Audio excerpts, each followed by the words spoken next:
Que bom que você chegou até aqui. Sinta-se uma pessoa abençoada. Você também pode ajudar a levar esta mensagem a outras pessoas. Compartilhe este vídeo em seus grupos de mensagens. Deixe seu comentário. E não se esqueça, deixe seu like. Gratidão. O desejado de todas as nações. Capítulo 78. O Calvário. E quando chegaram ao lugar chamado A Caveira, ali o crucificaram. Para santificar o povo pelo seu próprio sangue, Cristo padeceu fora da porta. Pela transgressão da lei divina, Adão e Eva foram banidos do Éden. Cristo, nosso substituto, devia sofrer fora dos limites de Jerusalém. Ele morreu fora da porta, onde eram executados malfeitores e homicidas. Plenas de sentido são as palavras: Cristo nos resgatou da maldição da lei, fazendo-se maldição por nós. Uma vasta multidão seguiu Jesus do tribunal ao Calvário. As novas de sua condenação se espalharam por toda Jerusalém e gente de todas as classes e de todas as categorias afluíam ao lugar da crucifixão. Os sacerdotes e principais haviam se comprometido, caso Jesus lhes fosse entregue, a não molestar seus seguidores. E os discípulos da cidade e dos arredores uniram-se à multidão que acompanhava o Salvador. Ao passar Jesus à porta do pátio de Pilatos, a cruz preparada para Barrabás foi-lhe deposta nos feridos, sangrentos ombros. 2 companheiros de Barrabás deviam sofrer a morte ao mesmo tempo que Jesus, e sobre eles também foi posta a cruz. A carga do Salvador era demasiado pesada para o estado de fraqueza e sofrimento em que se achava. Desde a ceia pascual com os discípulos, não tomara ele nenhum alimento, nem bebera. Angustiara-se no jardim do Getsêmani em conflito com as forças satânicas, suportara a agonia da traição e vira os discípulos abandonarem-no e fugir. Fora levado a Anás, depois a Caifás e em seguida a Pilatos. De Pilatos fora mandado a Herodes e reenviado a Pilatos. De um insulto para outro, de uma a outra zombaria, 2 vezes torturado por açoites, toda aquela noite fora uma sucessão de cenas de molde a provar até ao máximo uma alma de homem. Cristo não fracassara. Não proferira palavra alguma que não visasse a glória de Deus. Através de toda a ignominiosa farsa de julgamento, portara-se com firmeza e dignidade.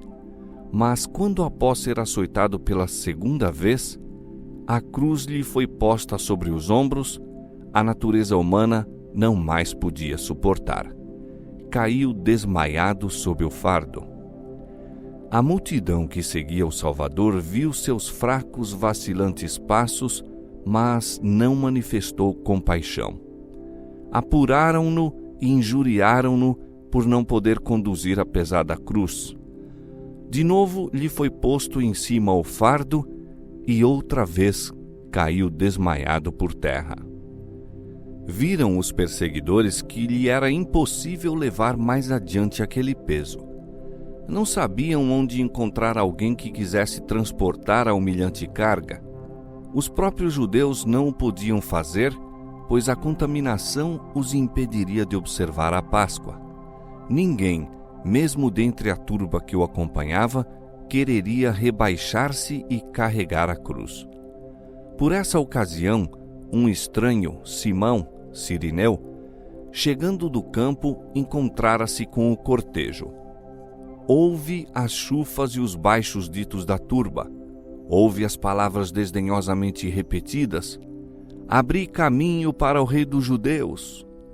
Detém-se espantado com a cena, e ao exprimir ele compaixão, agarram-no e lhe põem nos ombros a cruz.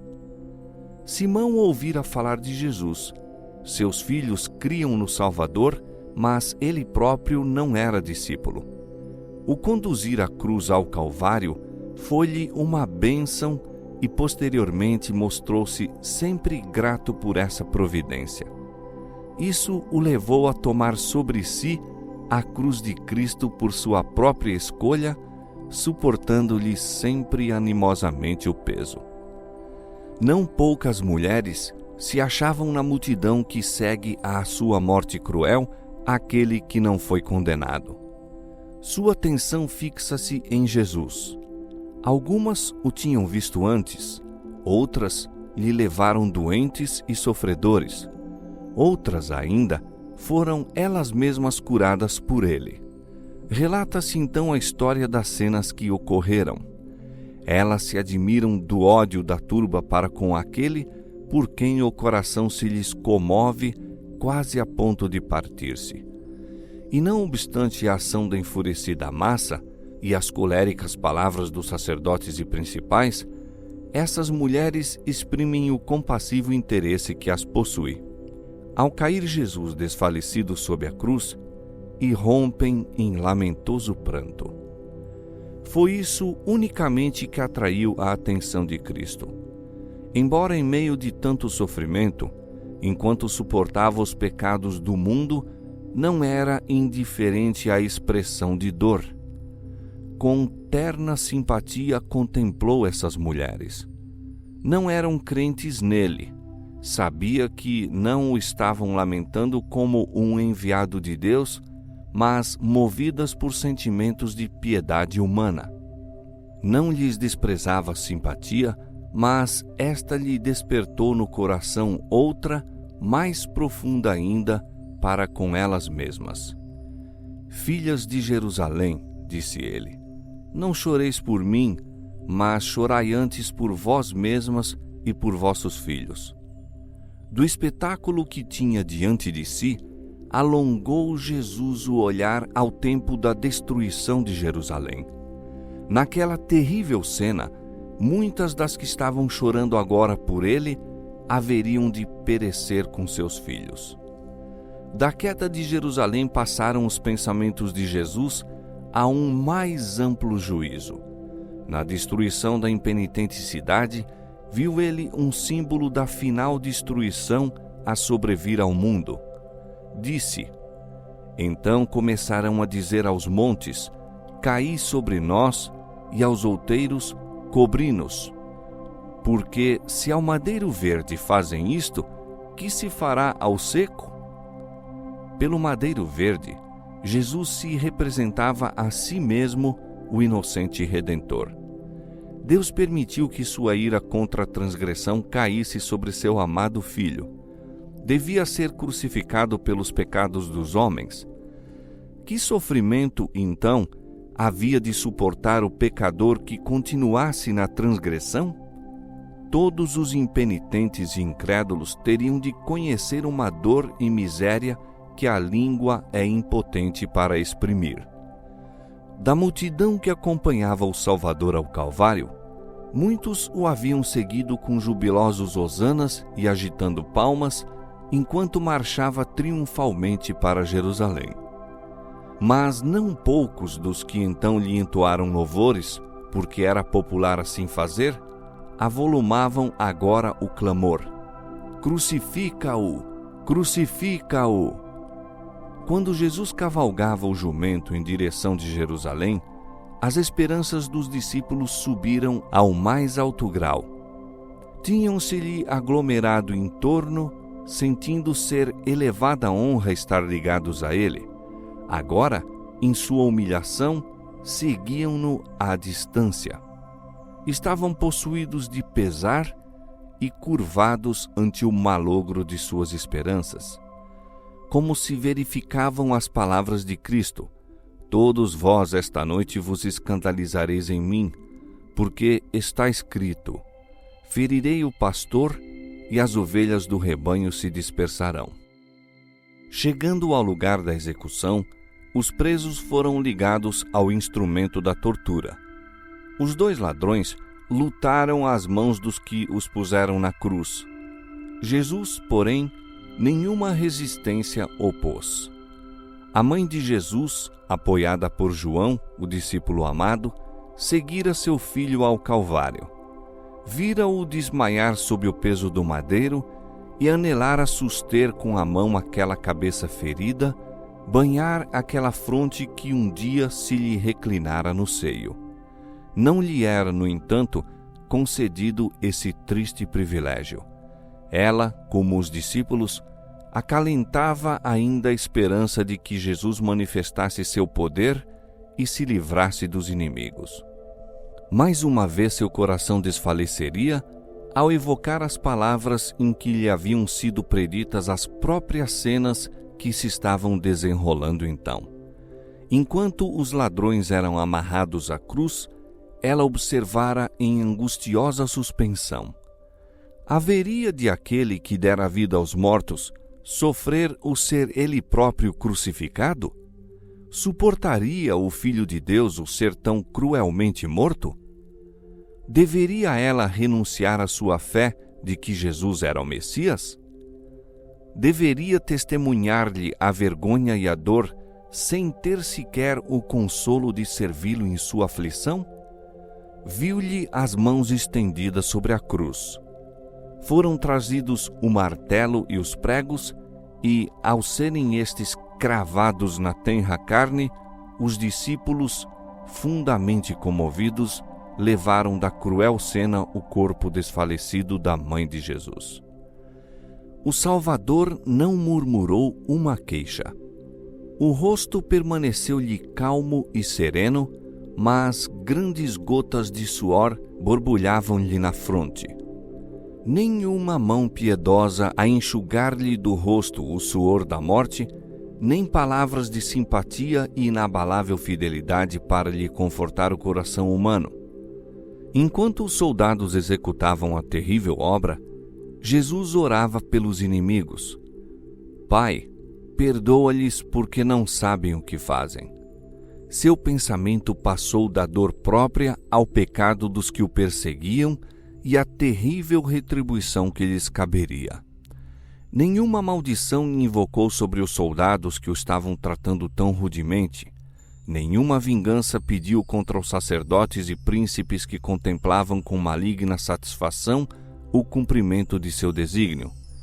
Cristo se apiedou deles em sua ignorância e culpa. Só exalou uma súplica por seu perdão, porque não sabem o que fazem. Soubessem eles que estavam torturando aquele que viera salvar da eterna ruína a raça pecadora, e ter-se-iam possuído de remorso e horror. Sua ignorância, porém, não lhes tirava a culpa, pois era seu privilégio conhecer e aceitar a Jesus como seu Salvador. Alguns deles veriam ainda o seu pecado e arrepender-se-iam e se converteriam.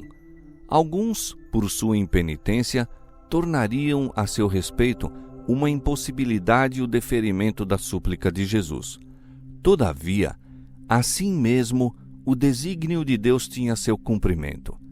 Jesus estava adquirindo o direito de se tornar o advogado dos homens na presença do Pai. Aquela oração de Cristo por seus inimigos abrangia o mundo inteiro. Envolvia todo pecador que já vivera ou viria ainda a viver desde o começo do mundo até ao fim dos séculos. Pesa sobre todos a culpa de crucificar o Filho de Deus. A todos é gratuitamente oferecido o perdão. Quem quiser pode ter paz com Deus e herdar a vida eterna. Assim que Jesus foi pregado à cruz, ergueram-na homens vigorosos, sendo com grande violência atirada dentro do lugar para ela preparado. Isso produziu a mais intensa agonia ao Filho de Deus. Pilatos escreveu então uma inscrição em hebraico, grego e latim, colocando-a no madeiro por sobre a cabeça de Jesus. Rezava: Jesus Nazareno, Rei dos Judeus. Essa inscrição irritou os judeus. Haviam gritado no pátio de Pilatos: crucifica-o! Não temos rei senão o César. Tinham declarado que quem quer que reconhecesse outro rei era traidor. Pilatos escreveu o sentimento que haviam expresso: Nenhuma ofensa era mencionada, a não ser que Jesus era rei dos judeus. A inscrição era um virtual reconhecimento da fidelidade dos judeus ao poder romano. Declarava que qualquer que pretendesse ser rei de Israel seria por eles julgado digno de morte. Os sacerdotes se haviam enganado a si mesmos. Quando estavam tramando a morte de Cristo, Caifás declarara conveniente que um homem morresse pela nação. Agora se revelava sua hipocrisia. A fim de eliminar a Cristo, prontificaram-se a sacrificar a própria existência nacional. Os sacerdotes viram o que tinham feito e pediram a Pilatos que mudasse a inscrição. Disseram: não escrevas rei dos judeus, mas que ele disse: sou o rei dos judeus. Mas Pilatos estava indignado contra si mesmo por causa de sua anterior fraqueza e desprezou inteiramente os invejosos e astutos sacerdotes e príncipes. Respondeu friamente: o que escrevi, escrevi. Um poder mais alto que Pilatos ou os judeus dirigia a colocação daquela inscrição por sobre a cabeça de Jesus. Na providência divina, devia ela despertar reflexão e o exame das Escrituras. O lugar em que Cristo estava crucificado achava-se próximo da cidade. Milhares de pessoas de todas as terras se encontravam em Jerusalém naquele tempo, e a inscrição que declarava Jesus de Nazaré, o Messias, lhe chamaria a atenção. Era uma verdade palpitante, transcrita por mão guiada por Deus. Nos sofrimentos de Cristo sobre a cruz, cumpriu-se a profecia. Séculos antes da crucifixão, predissera o Salvador o tratamento que havia de receber. Dissera: pois me rodearam cães, o ajuntamento de malfeitores me cercou, transpassaram-me as mãos e os pés. Poderia contar todos os meus ossos. Eles me veem e me contemplam. Repartem entre si os meus vestidos e lançam sortes sobre a minha túnica. A profecia quanto às suas vestes cumpriu-se sem conselho nem interferência de amigos ou inimigos do crucificado. Aos soldados que o puseram na cruz foram dados os seus vestidos. Cristo ouviu a altercação dos homens enquanto os dividiam entre si.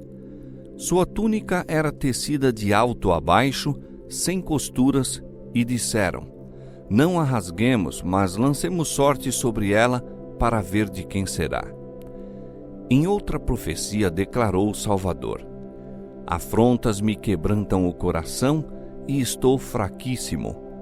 Esperei por alguém que tivesse compaixão, mas não houve nenhum, e por consoladores, mas não os achei. Deram-me fel por mantimento, e na minha sede me deram a beber vinagre. Aos que padeciam morte de cruz, era permitido ministrar uma poção entorpecente para amortecer a sensação de dor. Essa foi oferecida a Jesus, mas, havendo-a provado, recusou-a. Não aceitaria nada que lhe obscurecesse a mente. Sua fé devia ater-se firmemente a Deus. Essa era sua única força. Obscurecer a mente era oferecer vantagem a Satanás. Os inimigos de Jesus descarregaram sobre ele sua cólera enquanto pendia da cruz. Sacerdotes, príncipes e escribas uniram-se à turba em zombar do moribundo Salvador. No batismo e na transfiguração, a voz de Deus se fizera ouvir, proclamando Cristo seu Filho. Outra vez, justamente antes de ser Cristo traído, o Pai falara, testificando de sua divindade. Agora, porém, muda permanecia a voz do céu. Nenhum testemunho se ouvia em favor de Cristo. Sozinho sofreu maus tratos e escárnios da parte dos ímpios. Se és filho de Deus, diziam, desce da cruz. Salve-se a si mesmo, se este é o Cristo, o escolhido de Deus. No deserto da tentação, declarara a Satanás: Se tu és o Filho de Deus, manda que estas pedras se tornem em pães. Se tu és o Filho de Deus, lança-te daqui abaixo, do pináculo do templo. E Satanás, com seus anjos, em forma humana, achava-se presente ao pé da cruz. O arqui-inimigo e suas hostes cooperavam com os sacerdotes e príncipes. Os mestres do povo haviam estimulado a turba ignorante a pronunciar julgamento contra um homem a quem muitos dentre ela nem sequer tinham visto, até serem solicitados a dar testemunho contra ele. Sacerdotes, príncipes, fariseus e a endurecida plebe coligavam-se num satânico frenesi. Os guias religiosos se uniram a Satanás e a seus anjos, cumpriam-lhes as ordens.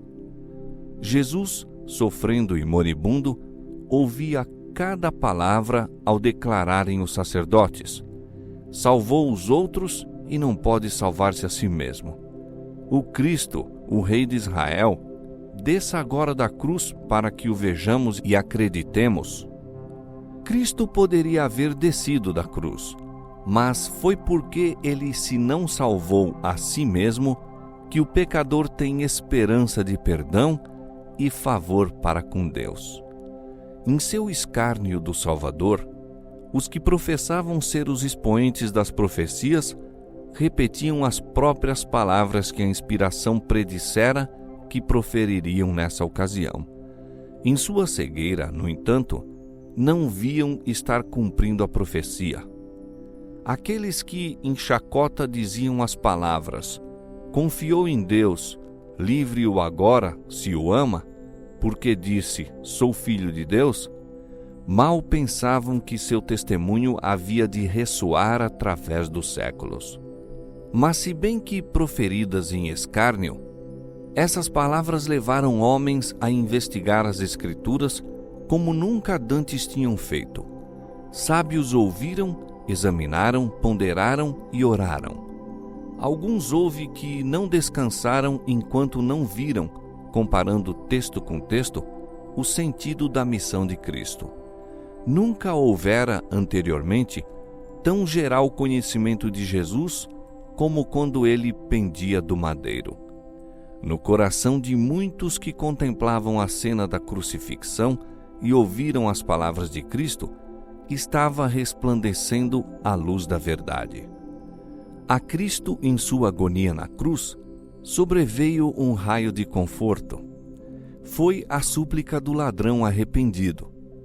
Ambos os homens que estavam crucificados com Jesus, a princípio o injuriaram, e um deles, sob os sofrimentos, tornara-se cada vez mais desesperado e provocante.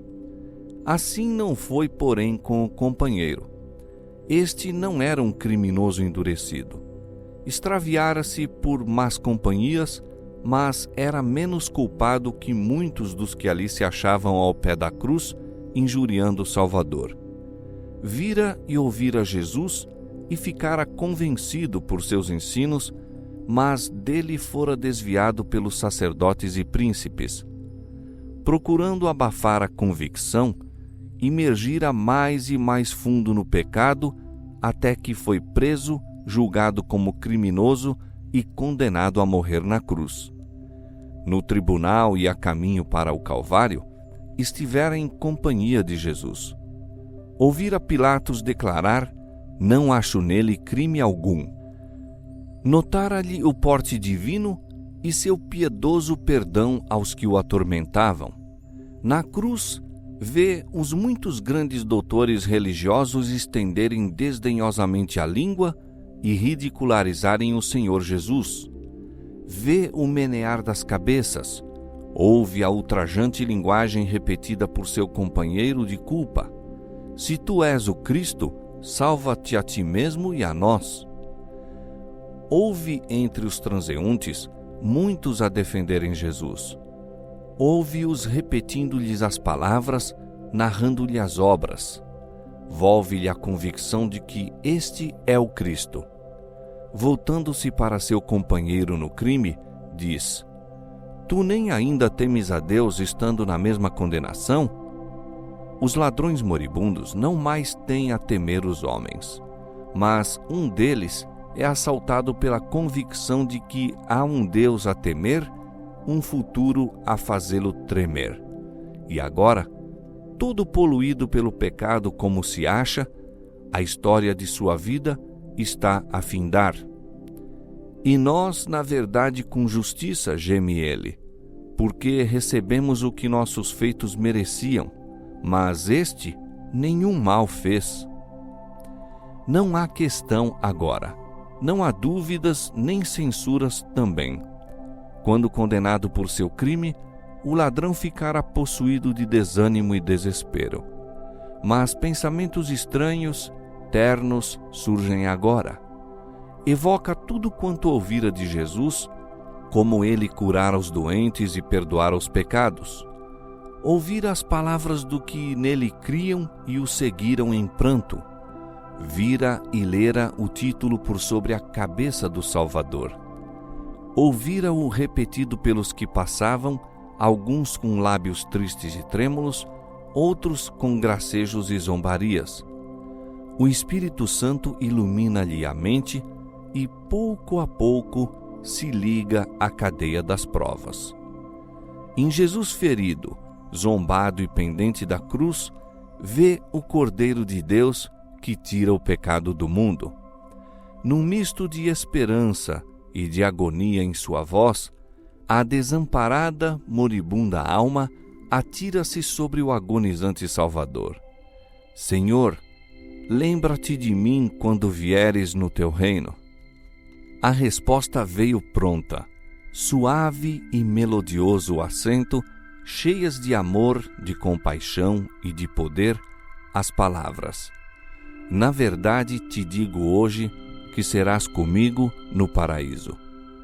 Por longas horas de agonia, injúrias e escárnios caíram aos ouvidos de Jesus. Pendente da cruz, adeja-lhe ainda em volta o som das chufas e maldições. Coração anelante, estivera atento a ver se ouvia alguma expressão de fé da parte dos discípulos. E ouvira apenas as lamentosas palavras: Nós esperávamos que fosse ele o que remisse a Israel. Quão grata foi, pois, ao Salvador a declaração de fé e amor do ladrão prestes a morrer. Enquanto os dirigentes judeus negam a Jesus e seus próprios discípulos duvidam de sua divindade, o pobre ladrão, no limiar da eternidade, lhe chama Senhor. Muitos estavam dispostos a chamá-lo Senhor quando operava milagres e depois de haver ressurgido do sepulcro. Ninguém, no entanto, o reconheceu enquanto moribundo pendia da cruz, a não ser o ladrão arrependido, salvo à hora 1/10. Os espectadores ouviram as palavras do ladrão quando chamou Senhor a Jesus. O tom do arrependido despertou-lhes a atenção. Aqueles que, ao pé da cruz, questionaram pelas vestes de Cristo e lançaram sortes sobre a túnica, pararam para escutar. Emudeceram as vozes iradas. Com a respiração suspensa, olhavam para Cristo e esperaram a resposta daqueles lábios já quase sem vida. Ao proferir ele as palavras de promessa, brilhante e vívido clarão penetrou a escura nuvem que parecia envolver a cruz. Ao ladrão contrito sobreveio a perfeita paz da aceitação de Deus. Em sua humilhação, era Cristo glorificado. Aquele que, a todos os outros olhos, parecia vencido, era o vencedor. Foi reconhecido como o que leva os pecados. Os homens podem exercer poder sobre seu corpo humano. Podem lhe ferir as santas fontes com a coroa de espinhos. Podem despojá-lo das vestes e contender sobre a divisão das mesmas. Não o podem, porém, privar do poder de perdoar pecados.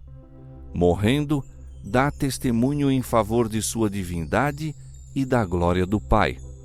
Seu ouvido não está agravado para que não possa ouvir, nem sua mão encurtada para não poder salvar. É seu direito salvar perfeitamente a todos quantos se chegam a Deus por ele. Na verdade te digo hoje que serás comigo no paraíso. Cristo não prometeu que o ladrão estaria com ele no paraíso naquele dia. Ele próprio não foi naquele dia para o paraíso. Dormiu no sepulcro e na manhã da ressurreição disse: ainda não subi para meu Pai. Mas no dia da crucifixão, o dia da aparente derrota e treva, foi feita a promessa. Hoje, enquanto morria na cruz como malfeitor, Cristo dava ao pobre pecador a certeza: tu estarás comigo no paraíso. Os ladrões crucificados com Jesus foram colocados um de cada lado e Jesus no meio. Isso foi feito por instrução dos sacerdotes e principais. A posição de Cristo entre os ladrões indicava ser ele o maior criminoso dos três. Assim se cumpriu a Escritura: foi contado com os transgressores. A inteira significação de seu ato, porém, não viram os sacerdotes. Como Jesus crucificado com os ladrões foi posto no meio, assim foi sua cruz colocada no meio de um mundo a perecer no pecado. E as perdoadoras palavras dirigidas ao ladrão arrependido fizeram fulgir uma luz que brilhará até os remotos cantos da terra. Com espanto contemplavam os anjos o infinito amor de Jesus, que, sofrendo a mais intensa agonia física e mental, pensava apenas nos outros e animava a arrependida alma a crer. Em sua humilhação, dirigira-se como profeta às filhas de Jerusalém. Como sacerdote e advogado, intercedera com o Pai pelo perdão de seus assassinos. Como amorável Salvador, perdoara os pecados do arrependido ladrão. Enquanto o olhar de Jesus vagueava pela multidão que o cercava, uma figura lhe prendeu a atenção. Ao pé da cruz se achava sua mãe, apoiada pelo discípulo João. Ela não podia suportar permanecer longe de seu filho, e João, sabendo que o fim se aproximava, trouxera-a de novo para perto da cruz. Na hora de sua morte, Cristo lembrou-se de sua mãe. Olhando-lhe o rosto abatido pela dor, e depois a João, disse dirigindo-se a ela: mulher, eis aí o teu filho. E depois a João: eis aí tua mãe. João entendeu as palavras de Cristo e aceitou o encargo. Levou imediatamente Maria para sua casa e daquela hora em diante dela cuidou ternamente. Ó piedoso, amorável Salvador! Por entre toda a sua dor física e mental angústia, teve solícito cuidado para com sua mãe. Não possuía dinheiro com que lhe provesse o conforto, achava-se, porém, entronizado na alma de João e entregou-lhe sua mãe como precioso legado. Assim providenciou para ela aquilo de que mais necessitava, a eterna simpatia de alguém que a amava porque ela amava Jesus. E acolhendo-a como santo legado, estava João recebendo grande bênção. Ela lhe era uma contínua recordação de seu querido mestre. O perfeito exemplo do amor filial de Cristo resplandece com um não esmaecido fulgor por entre a neblina dos séculos. Durante cerca de 30 anos, Jesus, por sua labuta diária, ajudara nas responsabilidades domésticas. E agora, mesmo em sua derradeira agonia, se lembra de providenciar em favor de sua mãe viúva e aflita. O mesmo Espírito se manifestará em todo discípulo de nosso Senhor. Os que seguem a Cristo sentirão ser uma parte de sua religião, respeitar os pais e prover-lhes as necessidades. O pai e a mãe nunca deixarão de receber, do coração em que se abriga o amor de Cristo, solícito cuidado e terna simpatia. E agora estava a morrer o Senhor da glória, o resgate da raça. Entregando a preciosa vida, não foi Cristo sustido por triunfante alegria. Tudo eram opressivas sombras. Não era o temor da morte que o oprimia, nem a dor e a ignomínia da cruz que lhe causavam a inexprimível angústia. Cristo foi o príncipe dos sofredores, mas seu sofrimento provinha do senso da malignidade do pecado, o conhecimento de que, mediante a familiaridade com o mal, o homem se tornara cego à enormidade do mesmo. Cristo viu quão profundo é o domínio do pecado no coração humano, quão poucos estariam dispostos a romper com seu poder. Sabia que, sem o auxílio divino, a humanidade devia perecer e via multidões perecerem ao alcance do abundante auxílio. Sobre Cristo como nosso substituto e penhor, foi posta a iniquidade de nós todos. Foi contado como transgressor, a fim de que nos redimisse da condenação da lei. A culpa de todo descendente de Adão pesava-lhe sobre a alma. A ira de Deus contra o pecado, a terrível manifestação de seu desagrado por causa da iniquidade, encheram de consternação a alma de seu filho. Toda a sua vida anunciara Cristo ao mundo caído as boas novas da misericórdia do Pai, de seu amor cheio de perdão. A salvação para o maior pecador fora seu tema, mas agora, com o terrível peso de culpas que carrega, não pode ver a face reconciliadora do Pai. O afastamento do semblante divino, do Salvador, nessa hora de suprema angústia, penetrou-lhe o coração com uma dor que nunca poderá ser bem compreendida pelo homem. Tão grande era essa agonia que ele mal sentia a dor física. Satanás torturava com cruéis tentações o coração de Jesus. O Salvador não podia enxergar para além dos portais do sepulcro. A esperança não lhe apresentava sua saída da sepultura como vencedor, nem lhe falava da aceitação do sacrifício por parte do Pai. Temia que o pecado fosse tão ofensivo a Deus que sua separação houvesse de ser eterna. Cristo sentiu a angústia que há de experimentar o pecador quando não mais a misericórdia interceder pela raça culpada. Foi o sentimento do pecado, trazendo a ira divina sobre ele, como o substituto do homem, que tão amargo tornou o cálice que sorveu e quebrantou o coração do Filho de Deus. Com assombro presenciara os anjos a desesperada agonia do Salvador.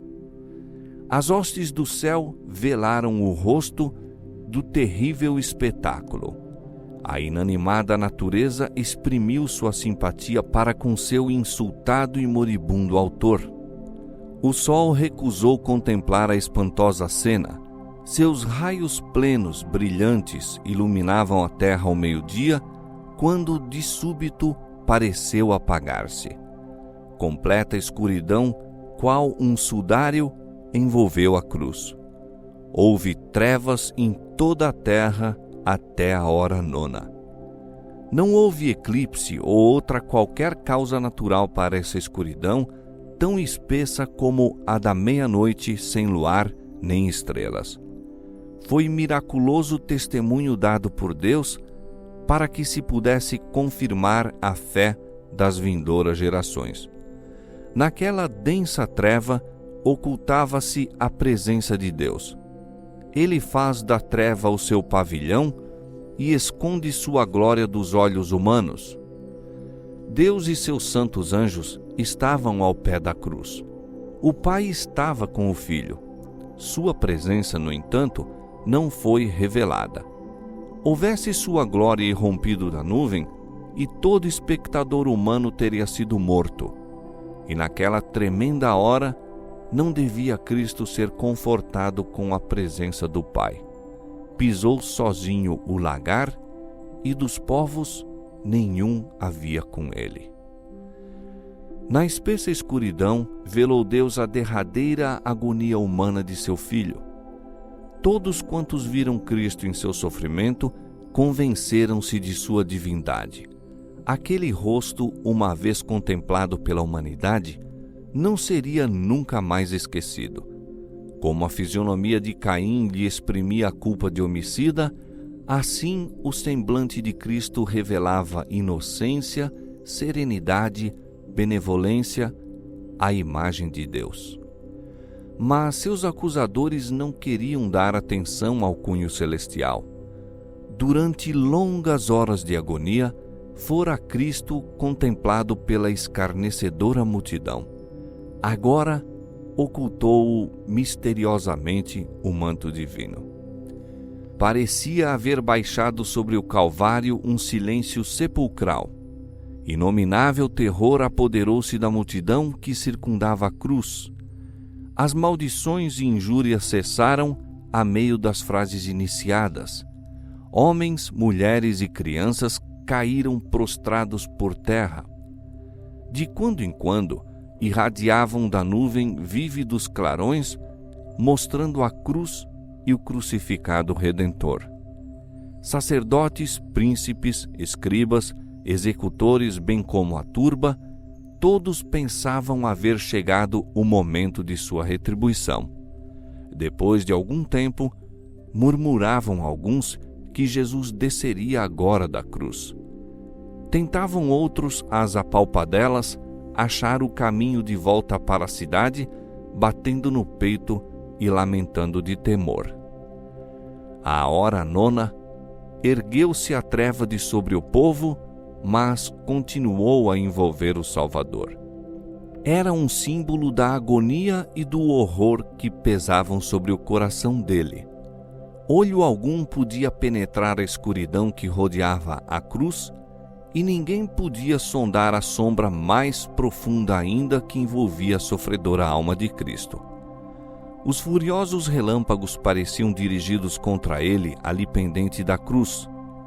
Então Jesus clamou com grande voz: Eli, Eli, lama sabachthani, que traduzindo é: Deus meu, por que me desamparaste? Ao baixarem sobre o Salvador as trevas exteriores, muitas vozes exclamaram: A vingança do céu está sobre ele. Os raios da ira divina são contra ele lançados, porque pretendeu ser filho de Deus. Muitos dos que nele criam ouviram-lhe o desesperado grito, e abandonou-os a esperança. Se Deus desamparara a Jesus, em quem podiam confiar seus seguidores?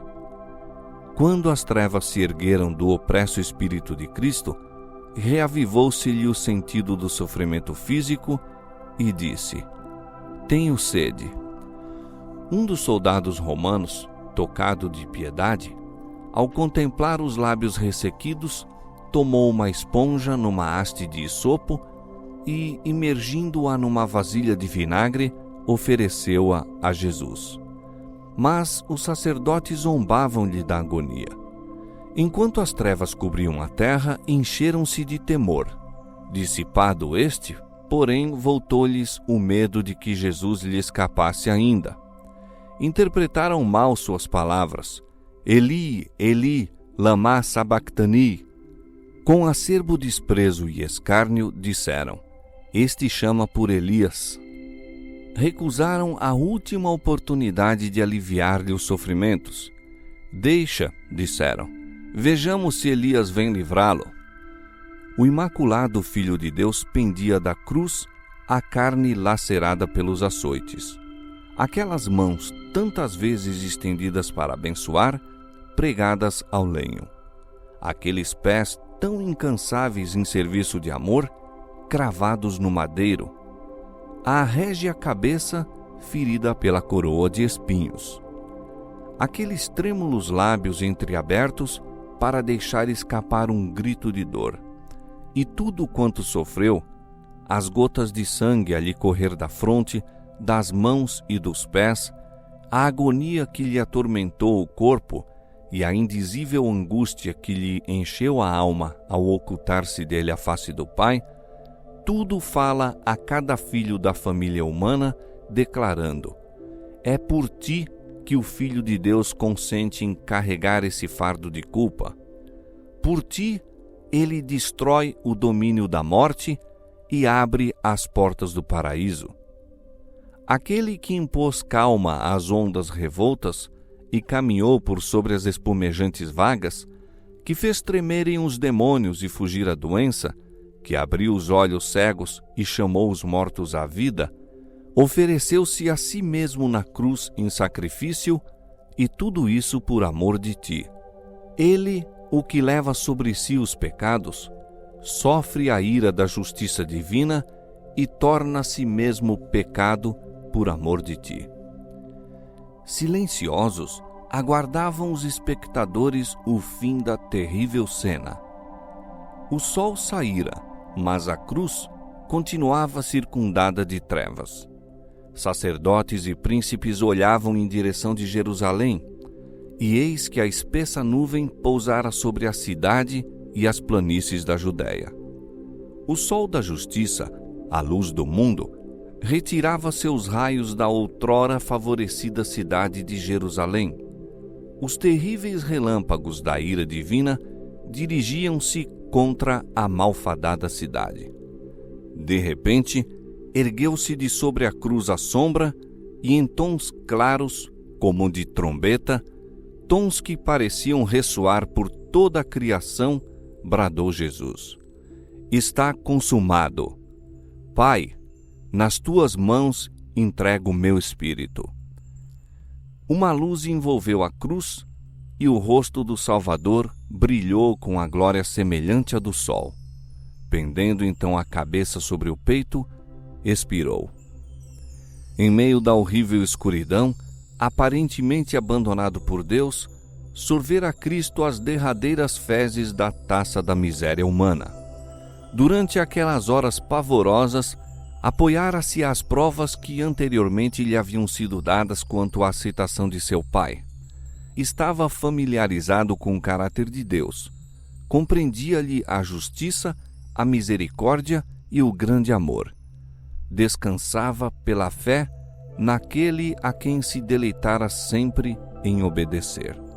E à medida que a submissão se confiava a Deus, o sentimento da perda do favor do Pai se desvanecia. Pela fé saiu Cristo vitorioso. Jamais testemunhara a terra uma cena assim. A multidão quedava paralisada e, respiração suspensa, fitava o Salvador. Baixaram novamente as trevas sobre a terra, e um surdo ruído, como de forte trovão, se fez ouvir. Seguiu-se violento terremoto. As pessoas foram atiradas umas sobre as outras, amontoadamente. Estabeleceu-se a mais completa desordem e consternação. Partiram-se ao meio os rochedos nas montanhas vizinhas, rolando fragorosamente para as planícies. Fenderam-se sepulcros, sendo os mortos atirados para fora das covas. Dir-se-ia estar a criação desfazendo-se em átomos. Sacerdotes, príncipes, soldados, executores e povo, mudos de terror, jaziam prostrados por terra. Ao irromper dos lábios de Cristo o grande brado "está consumado", oficiavam os sacerdotes no templo. Era a hora do sacrifício da tarde. O cordeiro que representava Cristo fora levado para ser morto. Trajando o significativo e belo vestuário, estava o sacerdote com o cutelo erguido, qual Abraão quando prestes a matar o filho. Vivamente interessado, o povo acompanhava a cena. Mas eis que a terra treme e vacila, pois o próprio Senhor se aproxima. Com ruído, rompe-se de alto a baixo o véu interior do templo, rasgado por mão invisível, expondo aos olhares da multidão um lugar dantes pleno da presença divina. Ali habitara o Shequiná. Ali manifestara Deus sua glória sobre o propiciatório. Ninguém, senão o sumo sacerdote, jamais erguera o véu que separava esse compartimento do resto do templo. Nele penetrava uma vez por ano para fazer expiação pelos pecados do povo, mas eis que esse véu é rasgado em dois. O Santíssimo do Santuário Terrestre não mais é um lugar sagrado. Tudo é terror e confusão. O sacerdote está para matar a vítima, mas o cutelo cai-lhe da mão paralisada e o cordeiro escapa. O tipo encontra o antítipo por ocasião da morte do Filho de Deus. Foi feito o grande sacrifício. Acha-se aberto o caminho para o Santíssimo. Um novo, vivo caminho está para todos preparado. Não mais necessita a pecadora, aflita humanidade, esperar a chegada do sumo sacerdote. Daí em diante, devia o Salvador oficiar como sacerdote e advogado no céu dos céus. Era como se uma voz viva houvesse dito aos adoradores: agora tem fim todos os sacrifícios e ofertas pelo pecado. O Filho de Deus veio, segundo a sua palavra. Eis aqui venho. No princípio do livro está escrito de mim, para fazer, ó Deus, a tua vontade. Por seu próprio sangue, entrou uma vez no santuário, havendo efetuado uma eterna redenção.